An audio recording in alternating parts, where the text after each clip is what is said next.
Salut à tous, on démarre cette revue de presse avec une véritable bombe lâchée. Selon Sky Sports Italia, Liverpool est entré en contact avec l'Inter Milan pour se renseigner sur la situation de Denzel Dumfries. Le latéral droit néerlandais de 29 ans plaît beaucoup aux dirigeants des Reds qui cherchent à anticiper un possible mouvement sur le flanc droit de leur défense. Mais attention, le dossier est loin d'être bouclé. Dumfries est indisponible depuis novembre, victime d'une blessure à la cheville, et Liverpool avance avec prudence. Toute discussion sérieuse dépendra de l'évolution médicale de Jérémy Frimpong, dont l'état physique est actuellement surveillé de très près par le club anglais. Si Frimpong devait être absent sur une longue durée, Dumfries deviendrait alors une option crédible et expérimentée pour Liverpool, capable d'apporter puissance, volume de jeu et expérience européenne, notamment grâce à ses prestations solides avec l'Inter en Serie A et en Ligue des Champions.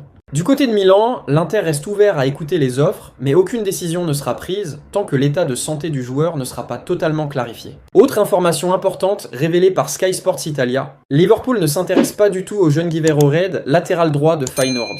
Pourtant, le joueur est suivi de près par le Bayern Munich et Manchester City, deux cadors européens très attentifs à son potentiel. Les Reds préfèrent donc miser sur un profil plus confirmé, plutôt que sur un pari à long terme, confirmant leur stratégie actuelle axée sur l'efficacité immédiate et la fiabilité physique. En résumé, Liverpool explore la piste Dumfries, reste prudent à cause des blessures et ferme la porte au dossier Guivero Reid. Un mercato intelligent, calculé, mais qui pourrait vite s'accélérer selon l'évolution médicale des prochaines semaines. On voyage maintenant en Angleterre où ça bouge pour Randal Kolo Muani. La Juventus continue d'avancer ses pions sur le marché des transferts et un nom revient avec insistance dans la presse italienne, Randal Kolo Muani. Actuellement prêté à Tottenham, l'attaquant français reste une priorité claire pour la vieille dame. Selon Tuttosport, la Juve est toujours déterminée à rapatrier Kolo Muani à Turin, malgré sa situation en Premier League. Le joueur, lui, ne serait pas opposé à un retour en Serie A, à condition que Tottenham accepte de mettre fin à son prêt avant son terme. Un scénario encore complexe, mais pas impossible. En coulisses, les discussions avec le Paris Saint-Germain sont jugées dynamiques et positives. La Juventus échange régulièrement avec le club parisien, cherchant la meilleure formule possible. Nouveau prêt, option d'achat ou transfert différé. Les relations entre les deux clubs sont bonnes, ce qui nourrit l'optimisme côté turinois. Mais attention, la Juve ne veut pas perdre de temps. En cas d'échec sur le dossier Kolo Muani, des plans B sont déjà prêts. Le premier nom évoqué est Joshua Zirkzee, actuellement à Manchester United, un profil jeune, technique et déjà bien connu du football italien après son passage à Bologne. Autre option expérimentée, Alvaro Morata. L'Espagnol connaît parfaitement la maison Juventus et reste apprécié pour son leadership et son sens du collectif. Un retour n'est pas exclu si les autres pistes venaient à se compliquer. Conclusion, la Juventus veut frapper fort en attaque. Kolo Muani reste la cible numéro 1, mais la vieille dame avance avec prudence et anticipe tous les scénarios. Un dossier à suivre de très près dans les prochains jours. Et de l'autre côté, nouvelle bataille XXL en vue sur le marché des transferts, et elle pourrait encore opposer la Premier League au Bayern Munich. Selon les informations relayées par CF Bayern, le nom de Yann Diomand, allié explosif du RB Leipzig, affole l'Europe. À seulement 21 ans, Diomand s'est imposé comme l'un des profils offensifs les plus surveillés du continent.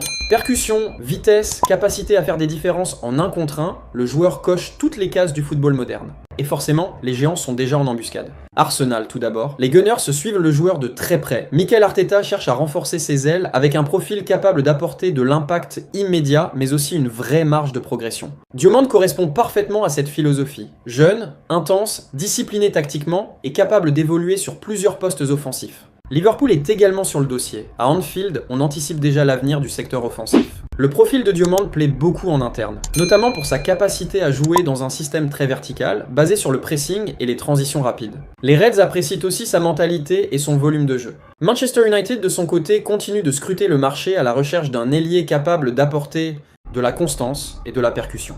Les recruteurs des Red Devils ont multiplié les observations ces derniers mois. Diomand a été vu comme un potentiel titulaire à moyen terme dans un projet en reconstruction, mais le club qui rêve réellement du joueur, c'est le Bayern Munich. Les dirigeants bavarois apprécient énormément Yann Diomand et le considèrent comme le profil idéal pour renforcer leur secteur offensif. Polyvalent, explosif, décisif, exactement ce que recherche le Bayern pour rester compétitif au plus haut niveau européen.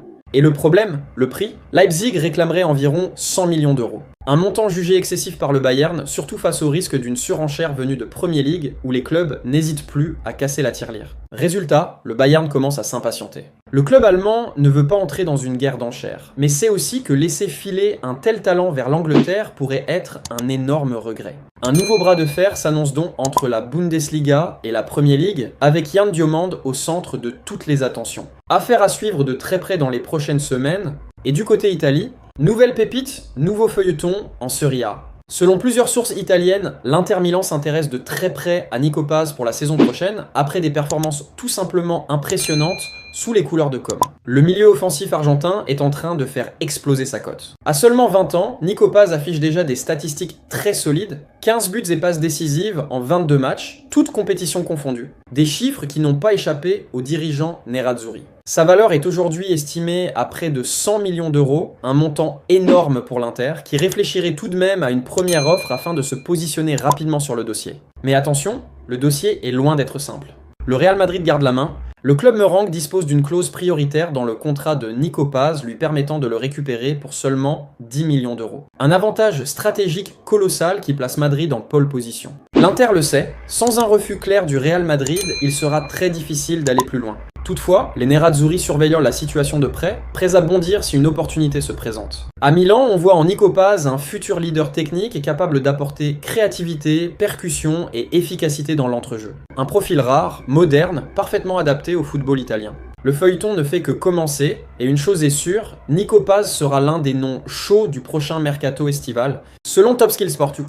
Et maintenant, du côté Newcastle, selon les informations du journaliste Ben Jacobs, Fulham a vu son offre de 20 millions de livres sterling refusée par Newcastle United pour le milieu anglais Joe Willock. Une première tentative jugée insuffisante par les Magpies qui ne souhaitent pas se précipiter dans ce dossier. Du côté du joueur, la position est claire. Joe Willock est ouvert à un départ et souhaite rejoindre Fulham. Le club londonien voit en lui un renfort clé pour renforcer son entrejeu avec un profil dynamique, capable de se projeter et d'apporter offensivement. Cependant, Newcastle temporise. Le club du nord de l'Angleterre ne fermera pas totalement la porte à un départ, mais une condition majeure bloque pour l'instant les négociations. Les dirigeants des Magpies veulent sécuriser un remplaçant avant de valider toute sortie. Avec un calendrier mercato serré et plusieurs pistes étudiées en interne, Newcastle ne veut pas se retrouver en difficulté numériquement au milieu de terrain, surtout dans une saison où les ambitions restent élevées, aussi bien en Premier League qu'en compétition européenne. Fulham, de son côté, pourrait revenir à la charge avec une offre revue à la hausse, surtout si le joueur pousse en interne pour faciliter le transfert.